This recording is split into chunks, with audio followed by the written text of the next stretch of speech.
adanya atraksi udara yang dilakukan oleh pesawat Hercules seri C-130 yang menerjunkan ratusan prajurit TNI dari Paskas TNI Angkatan Udara. Saat atraksi udara tersebut berlangsung, kemudian terjadi insiden di dua tempat yang berbeda. Kami memantau ini ada dua insiden yang terjadi. Yang pertama ini terjadi di sisi bagian barat Halim, ini tepatnya di perumahan warga. Saat insiden ini, satu penerjun yang diketahui bernama Pratu Supranoto ini mengalami twist. Ini artinya tali melilit bagian payung sehingga penerjun tidak mampu mengendalikan laju atau mengendalikan terjun payung tersebut dan akhirnya jatuh di pemukiman warga. Dan satu lagi insiden ini terjadi di runway Lanut Halim Perdana Kusuma Jakarta Timur, tepatnya di sisi bagian selatan. Ini satu penerjun yang diketahui bernama Kobda Beni ini mengalami benturan keras dan terjatuh. Informasi yang kami peroleh diduga ini akibat angin kencang dan dua penerjun dari prajurit TNI Paskas TNI Angkatan Udara ini saat ini dalam kondisi tewas. Dan berikut kutipan wawancara kami dengan Kadis Pen Angkatan Udara Marskal Pertama Dwi Badarmanto.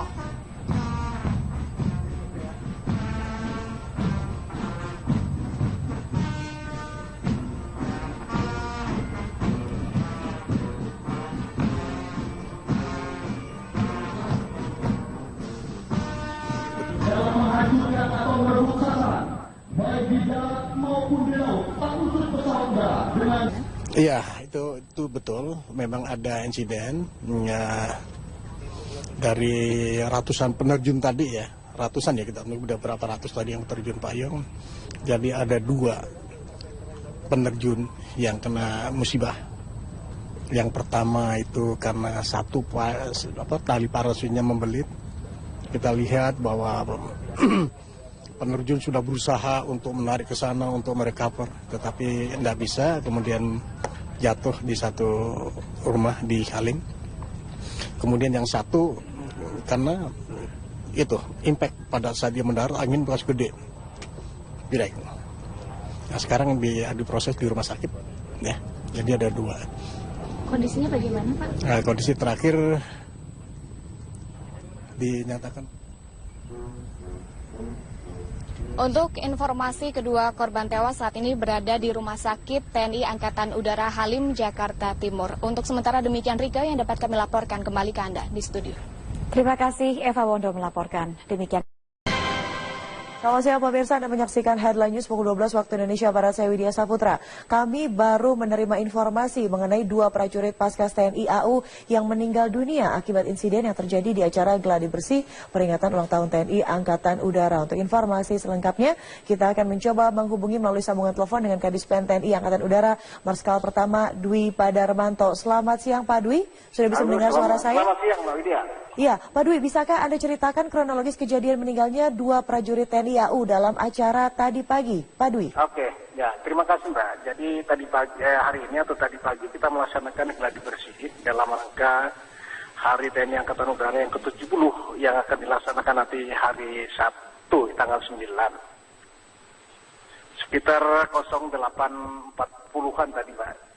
Kita meneruskan ratusan penerjun dari Korpaskas dalam rangka demo udara. Jadi ada dua insiden. Satu payung itu mengembang tidak sempurna.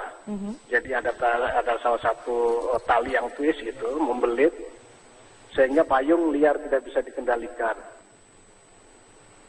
Sehingga penerjun jatuh di salah satu rumah di perumahan TNI AU.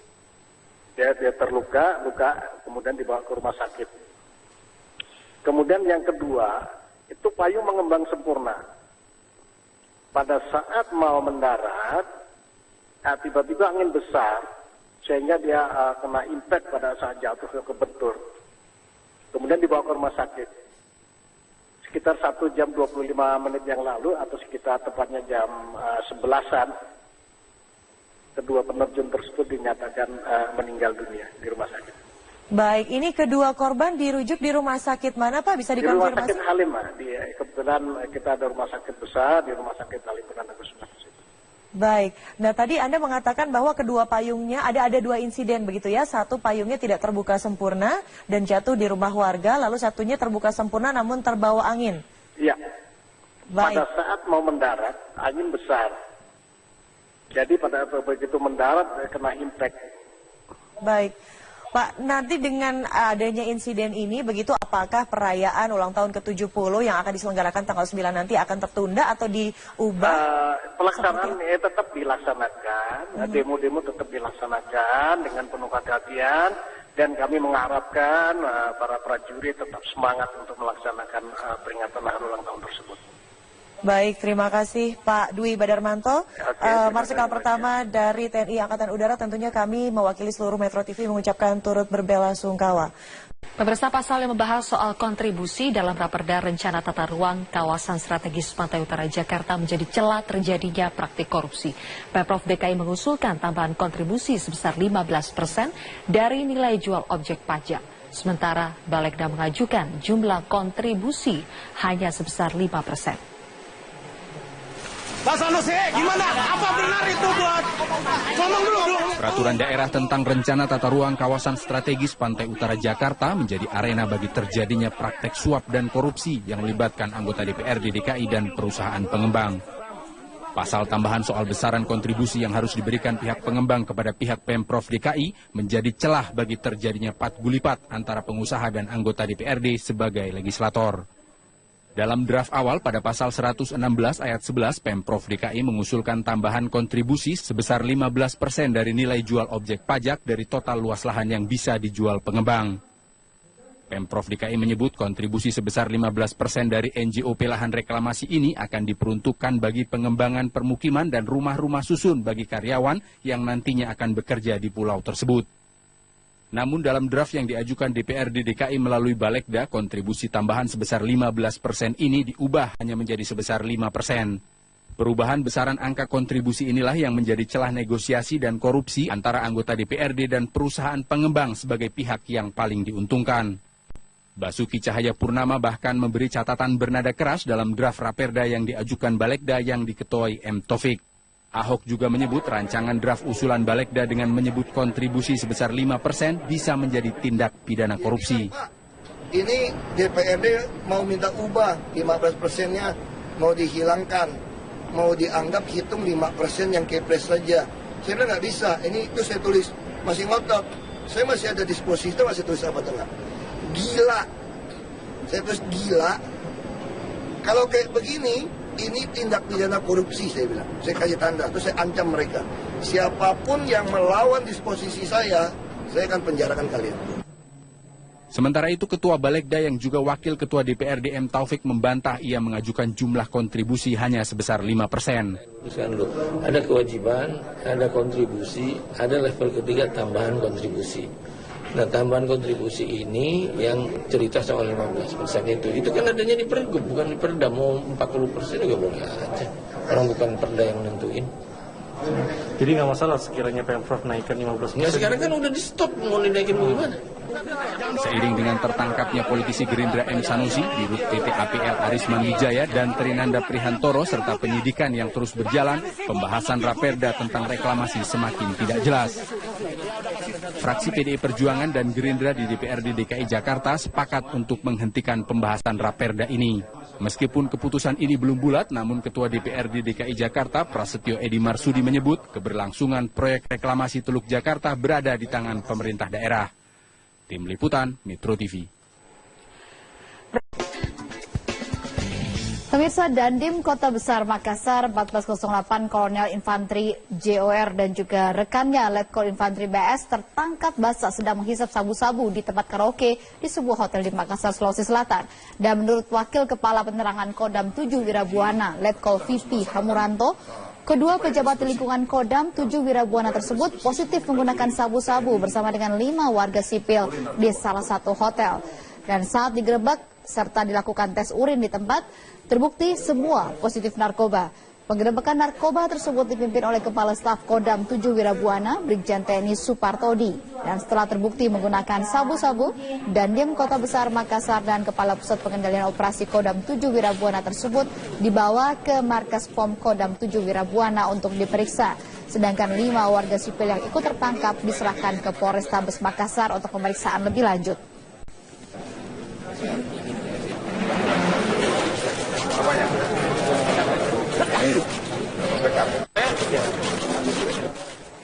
Adanya atraksi udara yang dilakukan oleh pesawat Hercules seri C130 yang menerjunkan ratusan prajurit TNI dari Paskas TNI Angkatan Udara. Saat atraksi udara tersebut berlangsung, kemudian terjadi insiden di 2 tempat yang berbeda. Kami memantau ini ada 2 insiden yang terjadi. Yang pertama ini terjadi di sisi bagian barat Halim, ini tepatnya di perumahan warga. Saat insiden ini, satu penerjun yang diketahui bernama Pratu Supranoto ini mengalami twist. Ini artinya tali melilit bagian payung sehingga penerjun tidak mampu mengendalikan laju atau mengendalikan terjun payung tersebut dan akhirnya jatuh di pemukiman warga. Dan satu lagi insiden ini terjadi di runway Lanut Halim Perdana Kusuma Jakarta Timur, tepatnya di sisi bagian selatan. Ini satu penerjun yang diketahui bernama Kobda Beni ini mengalami benturan keras dan terjatuh. Informasi yang kami peroleh diduga ini akibat angin kencang dan 2 penerjun dari prajurit TNI Paskas TNI Angkatan Udara ini saat ini dalam kondisi tewas. Dan berikut kutipan wawancara kami dengan Kadispen Angkatan Udara Marskal Pertama Dwi Badarmanto.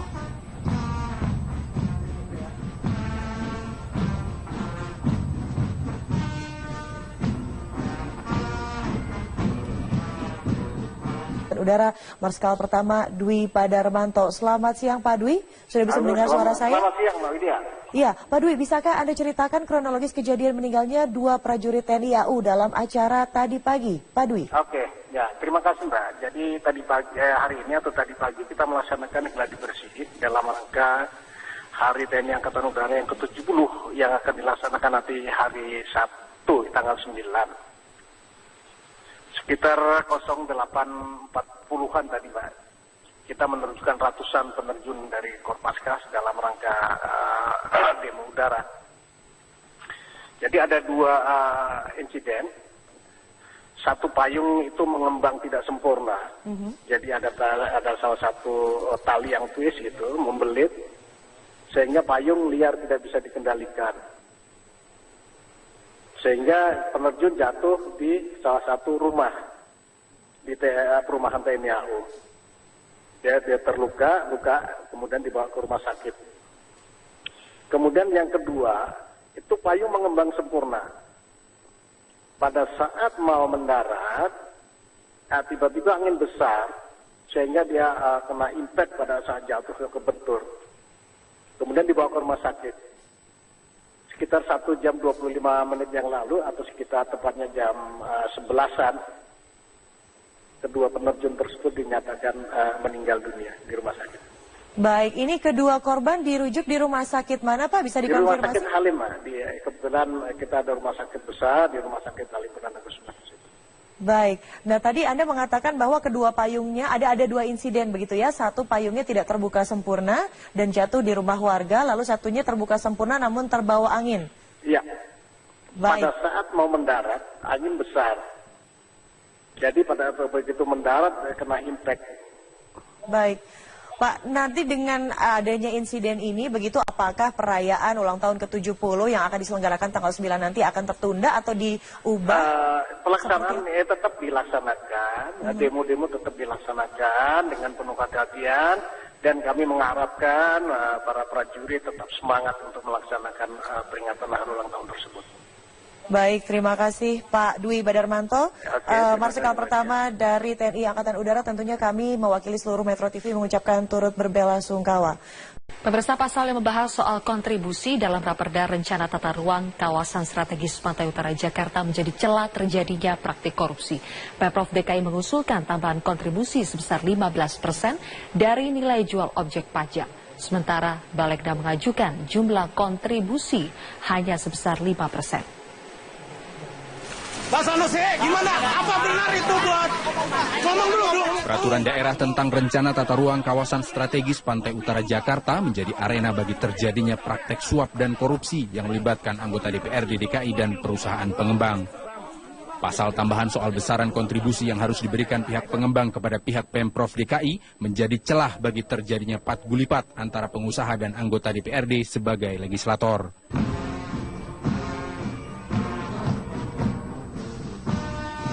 Dalam menghancurkan atau merebut sasaran, baik di darat maupun di laut, tak unsur pesawat udara dengan... Iya, itu betul. Memang ada insiden dari ratusan penerjun tadi ya. Ratusan ya, kita udah berapa ratus tadi yang terjun payung. Jadi ada 2 penerjun yang kena musibah. Yang pertama itu karena tali parasutnya membelit. Kita lihat bahwa penerjun sudah berusaha untuk menarik ke sana untuk merecover, tetapi tidak bisa, kemudian jatuh di satu rumah di Halim. Kemudian yang satu karena itu impact pada saat dia mendarat, angin beras gede, direk. Nah, sekarang diproses di rumah sakit, ya. Jadi ada 2. Kondisinya bagaimana, Pak? Nah, kondisi terakhir dinyatakan. Untuk informasi, kedua korban tewas saat ini berada di Rumah Sakit TNI Angkatan Udara Halim, Jakarta Timur. Untuk sementara demikian, Rika, yang dapat kami laporkan kembali ke Anda di studio. Terima kasih Eva Wondo melaporkan. Demikian. Selamat siang pemirsa, Anda menyaksikan Headline News pukul 12 waktu Indonesia Barat, saya Widya Saputra. Kami baru menerima informasi mengenai 2 prajurit Paskas TNI AU yang meninggal dunia akibat insiden yang terjadi di acara gladi bersih peringatan ulang tahun TNI Angkatan Udara. Untuk informasi selengkapnya, kita akan mencoba menghubungi melalui sambungan telepon dengan Kadispen TNI Angkatan. Dalam draft awal pada pasal 116 ayat 11, Pemprov DKI mengusulkan tambahan kontribusi sebesar 15% dari nilai jual objek pajak dari total luas lahan yang bisa dijual pengembang. Pemprov DKI menyebut kontribusi sebesar 15% dari NJOP lahan reklamasi ini akan diperuntukkan bagi pengembangan permukiman dan rumah-rumah susun bagi karyawan yang nantinya akan bekerja di pulau tersebut. Namun dalam draft yang diajukan DPRD DKI melalui Balegda, kontribusi tambahan sebesar 15% ini diubah hanya menjadi sebesar 5%. Perubahan besaran angka kontribusi inilah yang menjadi celah negosiasi dan korupsi antara anggota DPRD dan perusahaan pengembang sebagai pihak yang paling diuntungkan. Basuki Cahayapurnama bahkan memberi catatan bernada keras dalam draft Raperda yang diajukan Balegda yang diketuai M. Taufik. Ahok juga menyebut rancangan draft usulan Balegda dengan menyebut kontribusi sebesar 5% bisa menjadi tindak pidana korupsi. Ini DPRD mau minta ubah 15%-nya, mau dihilangkan, mau dianggap hitung 5% yang kepres saja. Saya bilang nggak bisa, ini itu saya tulis, masih ngotot. Saya masih ada disposisi, itu masih tulis apa enggak? Gila. Saya tulis gila. Kalau kayak begini, ini tindak pidana korupsi, saya bilang. Saya kasih tanda, terus saya ancam mereka. Siapapun yang melawan disposisi saya akan penjarakan kalian. Sementara itu, Ketua Balegda yang juga Wakil Ketua DPRD M. Taufik membantah ia mengajukan jumlah kontribusi hanya sebesar 5%. Ada kewajiban, ada kontribusi, ada level ketiga tambahan.